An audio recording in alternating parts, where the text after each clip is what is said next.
Hello YouTube, from YouTube channel Annabella, and today I am going to be reviewing the 8th episode of season 2 with the 15th Doctor as played by Gatwa, the Reality War. Let's get to the review. Okay, episode 8, the Reality War, which is a 2-part episode with episode 7. Lots to unpick, lots of Doctor Who lore to explain. First things first, spoiler warning, it's been long enough, but I'm still going to put that on because people are people.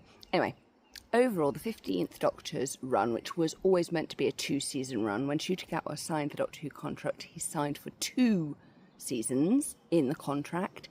No more, no less. He was very upfront. I'm doing 2 seasons and then I'm regenerating and then I'm going. He's not been fired or anything like that. And to be absolutely honest, he's one of the most emotionally well-regulated Doctors. He feels the emotion, deals with it, and then acts, which is the correct way of dealing with emotions, shock, horror. His run's been very much like an orange cosy blanket. He's been a cosy Doctor, and I think he will be missed. I'm loving the inclusion of the great 13th Doctor, even though people have issues with Jodie Whittaker, but we don't listen to them. I thought that was really well done.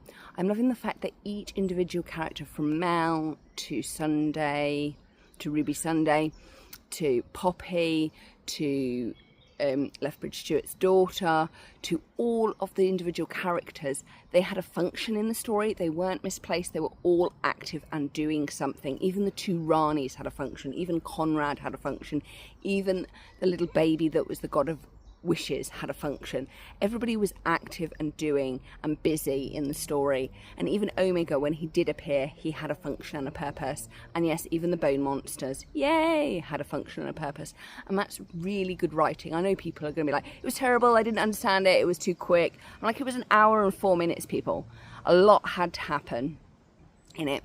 Out of 5, I would actually give it 5. I know people were like, but the ending. I'm like, we're not even done with the story yet. Mel, her whole piece was explaining who the Rani is. She says she's clinical, she treats everything as a science experiment, and to be absolutely honest, she's the one time lady who actually is following the Omega path and not the Rassilon path. Rassilon started as a scientist but then became a politician dictator. Omega never left the science path. He wanted Time Lords to be able to use time travel as a way of stopping timing malfunctions. He wanted them to be involved and to prevent disasters and thus be Lords of Time, because calling yourself a Lord of Time and not doing anything is a bit pointless, Rassilon.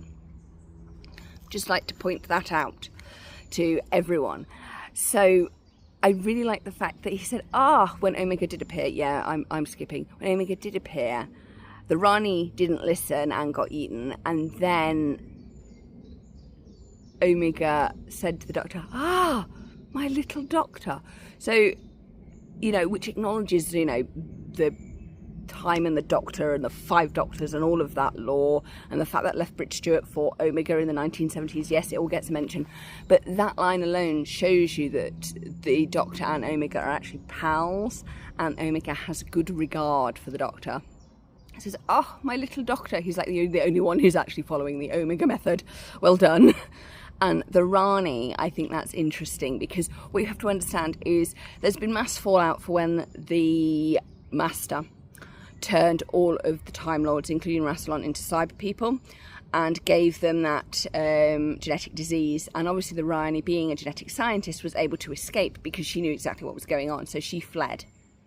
And thus, naturally, was like, well, we need more Time Lords. I know, I'll go and speak to Omega and find out and see if we can start rebuilding. Because that's what any sensible Time Lady would do. We love the logic. I'm loving the fact that the Doctor didn't say that the Rani was wrong with her plan. He was like, yeah, this needs sorting. We do need to go and speak to Omega. It's really important. Even though he did save Gallifrey and put it in that pocket universe. But that was then. That was before the Master went back into it and turned everybody into a cyber person. And this spread that virus that made them sterile. Or were they sterile from the beginning? See, now I've got to explain Time Lord looms. Just read Lungbarrow, please. It's a book. trust me. Time Lords aren't exactly born, they're like knitted. But then again, how does that explain, like, you know, when you're 8, you'll get taken to the Time Lord Academy. And what tended to happen is there's regular Gallifreyan people who are not Time Lords. You only become a Time Lord if you go through the Academy initiation from age 8 and upwards. And then you become a Time Lord, and then you become sterile because you've looked into the Time Vortex. Time Vortex looking doesn't make you sterile, but it's all the other additional experiments that happen to you and you do, and timey-wimey and all this business.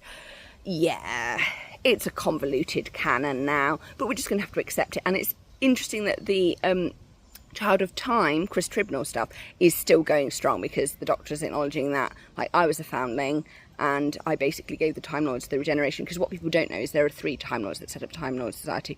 Rassilon gave them, I don't know, immortality. I don't know how. Then there was Omega, who gave them the ability to travel in time. And then there was the other, and I'm guessing that the other is the actual Child of Time, who they stole the ability to regenerate from. But immortality, I think, is slightly different, because I don't think that's connected to regeneration. Regeneration enables you to trick death, but that doesn't make you immortal. And Rassilon has been president of Gallifrey for like years and years and years and years and years, like centuries. And whenever they're in trouble, they always get him back. And he's this psychopathic dictator that is like, yeah, this is what we're doing, people. So yeah, the last time we saw him was played by Timothy Dalton in the flesh. And then before that, and then after Timothy Dalton's run, he was basically turned into a Cyberman by the Master as revenge for basically putting that tracker signal into him and driving him insane.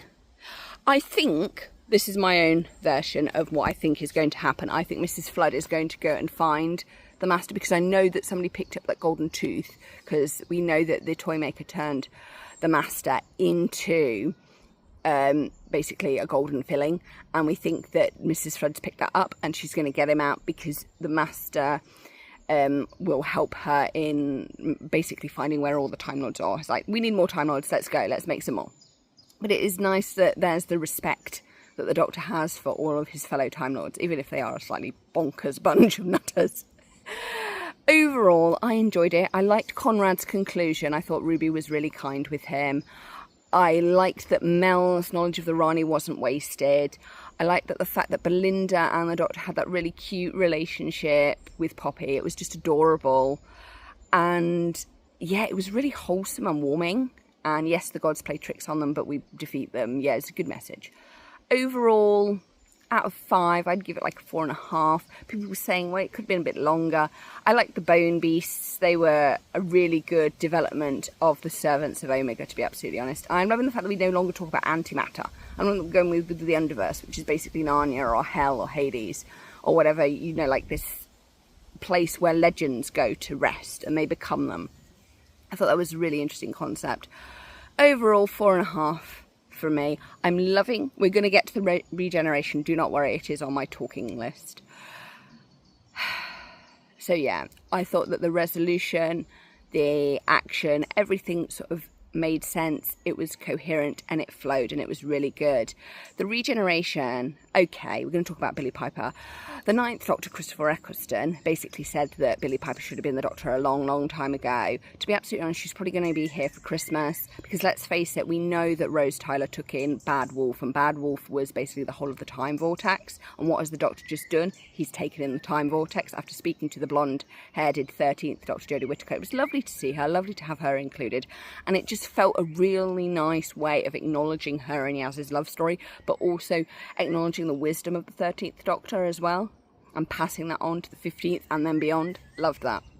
Okay, so yeah, Billie Piper Doctor for Christmas, very nice. We're also getting the new Land and Sea teaser. I've seen the trailer for that. I will be doing a review on the teaser trailer for that. That looks to be a nice Doctor Who spin-off with the Sea Devils and humans and that conflict. So my review of the 2nd season, 8th Doctor, what am I on? 15th Doctor as Shutakatwa. His run is done, and it was the 8th episode of the Reality War. I'm loving the fact that we've still kept one Rani. I'm loving the fact that we've still got Mrs. Flood floating about as the Rani with that time ring. Woohoo! Because it means that there's one more time person out there besides the Doctor, which is really cool. So this is me done. Thank you so much. Hope you've enjoyed it. Please like, comment and subscribe, and thank you so much for the support. Bye! Well, I hope you enjoyed my review of Season 2, Episode 8, The Reality War, with the 15th Doctor as played by Ncuti Gatwa. Don't forget to like, comment and subscribe, and please do click the notification bell for my next video. Thank you so much for the support, and bye!